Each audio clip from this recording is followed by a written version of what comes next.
Nous avons pu interviewer le technicien en maçonnerie qui effectuait les travaux de soutien de cet immeuble. Il confirme ces informations. En tant que technicien, je suis arrivé sur l'immeuble. On m'a appelé qu'il vient voir comment on peut faire pour supporter qu'il vient voir comment il peut faire pour modifier, pour que ça tienne un peu plus longtemps. C'est comme si vous avez une maladie qui est en phase terminale. Au lieu d'aller voir le spécialiste, vous n'allez pas voir le spécialiste. Vous n'allez pas voir le médecin généraliste. Mais vous partez voir l'infirmière et vous lui demandez de résoudre votre problème. Est-ce que c'est sérieux? Donc, vous êtes face à un bâtiment qui est incliné, qui est dans une zone marécageuse et qui présente des fissures. Ça, c'est ce qu'on appelle dans le jargon un état d'équilibre instable.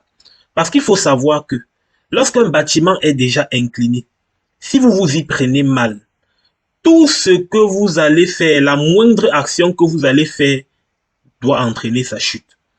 Si ce bâtiment est incliné et que vous venez au droit de cette semelle, vous voulez creuser pour voir un peu comment est la semelle, juste la terre que vous êtes en train d'enlever là, c'est peut-être ça qui maintenait le bâtiment dans sa position d'équilibre instable.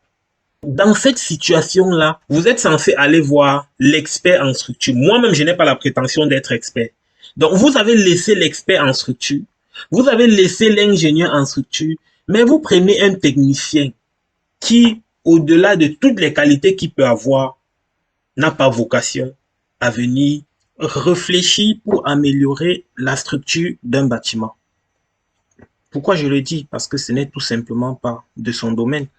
Il peut avoir acquis quelques réflexes au fil de son expérience, mais ça ne fait pas de lui un expert en structure. Je vais vous montrer une image pour illustrer ce que je dis. Donc ça, c'est des techniciens qui sont en train de réaliser un mur mitoyen, mais qui ont creusé en dessous des semelles du bâtiment voisin.